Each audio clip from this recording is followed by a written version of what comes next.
ஹே good morning everyone. அனைவருக்கும் வணக்கம். இன்றைக்கி தேதி பார்த்தீங்கன்னா 23 மே 2026 சனிக்கிழமை. தினமணியில் இருக்கிற சில இம்பார்ட்டன்ட் நியூஸஸை அனாலிசிஸ் பார்க்கலாம், சரிங்களா? ஓகே, ஃபஸ்ட்டு பார்த்திங்கன்னா நேற்று அமைச்சரவை விரிவாக்கமாயிருக்கு. ஸோ ஆல்ரெடி நம்ம 33 அமைச்சர்கள் பங்கேற்றிருந்தாங்க இல்லையா, பங்கேற்று பதவியேற்றிருந்தாங்க. நேற்று பேலன்ஸ் இருக்கிற இரண்டு கவுண்ட்டுக்கும் 2 துறைகளை ஒதுக்கி அமைச்சர்கள் பங்கேற்காங்க, சரியா, பதவியேற்றாங்க.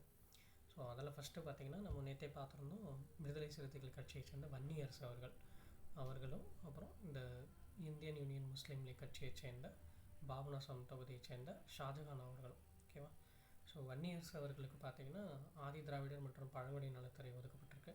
ஓகே, அதே மாதிரி பாபநாசம் தொகுதி எம்எல்ஏ ஷாஜகானுக்கு பார்த்திங்கன்னா சிறுபான்மையர் நலன் அந்த துறை ஒதுக்கப்பட்டு மற்றும் வகுப்பு வாரியத்துறையும் ஒதுக்கப்பட்டிருக்கு. சரி, ஸோ 35 இலாக்காக்கள் 35 அமைச்சர்கள் முடிஞ்சு. சரியா, சிலர்கிட்ட 2-3 இருக்குது. அது ஏன்னா 35 தான் மேக்ஸிமம்ன்றதுனால நம்ம வேறு யாரும் பதவியேற்க அலோவ் பண்ண முடியாது இல்லையா? ஓகே, ஸோ இது ஒரு மதச்சார்பற்ற ஒரு ஆட்சியாக இருக்கும்னு நேற்று நிறைய கமெண்ட்கள் எல்லாம் பார்க்க முடியுது. ஓகே, சரி, அடுத்து வந்தோம்னா இங்கே பார்த்தீங்கன்னா தமிழகத்தில் ஜூன் 18 மாநிலங்களவை தேர்தல் ஆணையம் அறிவிப்பு அப்படின்னு கொடுத்துருக்காங்க.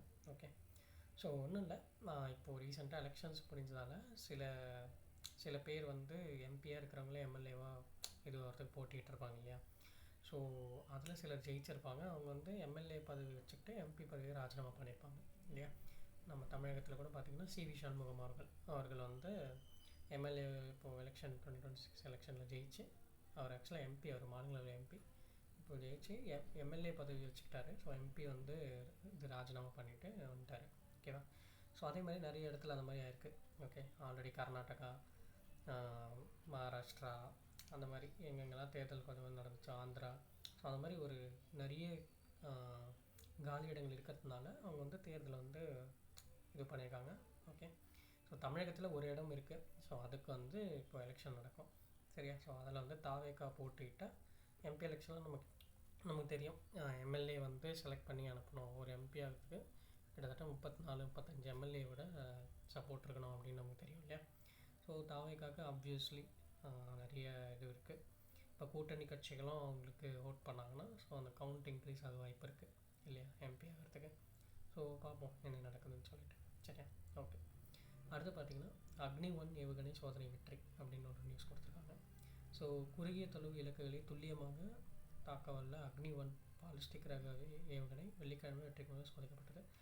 ஸோ டிஆர்டிஓவில் இந்த அக்னி-1 ஷார்ட் டிஸ்டன்ஸில் லாங் ரேஞ்சாக போய் டார்கெட்டை அழிக்கக்கூடிய இந்த அக்னி-1 கிட்டத்தட்ட 700 கிலோமீட்டர் முதல் 1200 கிலோமீட்டர் வரை பாயும். இது 2500 கிலோ வரையிலான அந்த வெடிப்பொருளை தாங்கக்கூடியது. சரியா, ஓகே. ஸோ இந்தியா கிட்ட நம்மக்கிட்ட நிறைய இருக்குது இந்த அக்னி-1, 2, 3, 4. ஸோ அகைன் அக்னி-1 டெஸ்ட் பண்ணியிருக்காங்க. ஓகே, ஒரு இண்டிஜினியஸாக உருவாக்கப்பட்டது. ஓகே, சரி, இதை மட்டும் பார்த்துக்கோங்க. என்ன அக்னி-1 என்ன, அதோடய ஸ்பெசிஃபிகேஷன் என்ன, அது மட்டும் போகும், வேறு எதுவும் தேவையில்லை. ஓகே, சரி, அடுத்து வந்தோன்னா ஸ்ட்ரைட்டாக நம்ம எடிட்டோரியல் ஆர்டிக்கல் போயிடலாம். நான் வேறு எதுவும் இம்பார்ட்டண்ட்டாக இங்கே இல்லை.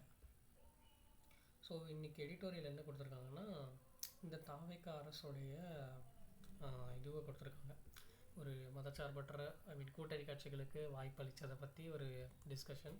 அதே சமயம் பார்த்திங்கன்னா இங்கே அமைச்சர்களாக பதவி ஏற்றுக்கிறதுல ஒரு சில பேர் தான் எக்ஸ்பீரியன்ஸ் உள்ளவங்க. ஈவன் எம்எல்ஏஸுமே கூட ஒரு சிலர் தான் பழைய கட்சி அரசியல் அனுபவம் கொண்டவங்க, ஒரு எம்எல்ஏவாக இருந்தவங்க முன்னாடி இல்லையா? பட் முக்கால்வாசி பேர் பார்த்திங்கன்னா புது ஆளுங்க தான், ஃப்ரெஷ் பீப்புள் தான்.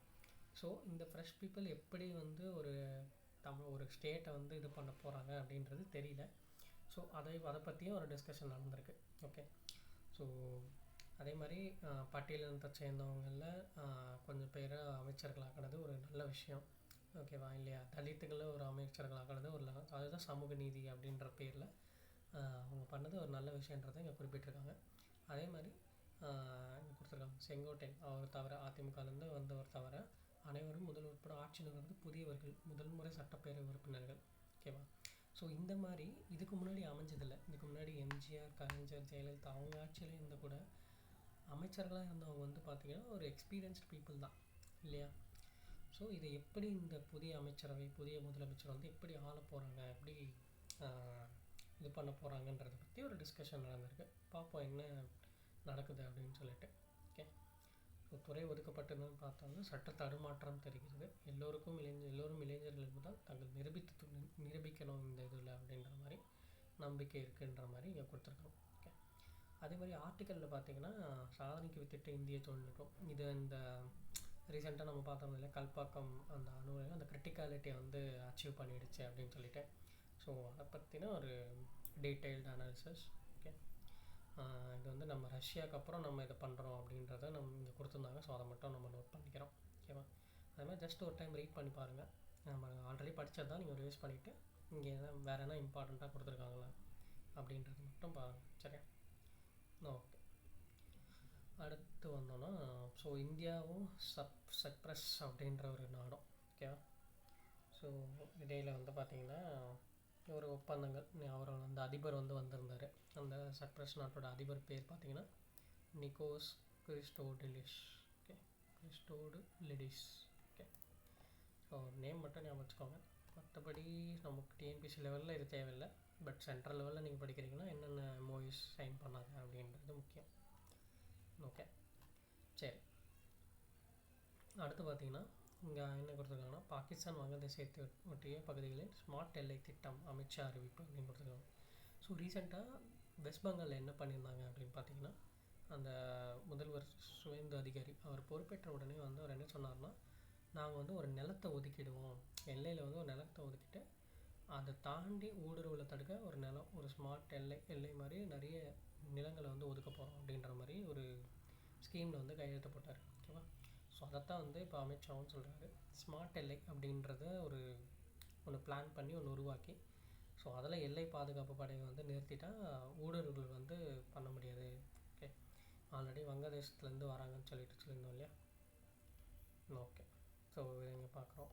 அடுத்து வந்தோன்னா வேறு எதுவும் பெருசாக இம்பார்ட்டண்ட்டாக நோட் பண்ணுற மாதிரி இல்லை. ஓகே, அவ்வளோதான் எனக்கு எந்த முக்கியமான செய்திகள். நான் சந்திக்கலாம். தேங்க்யூ.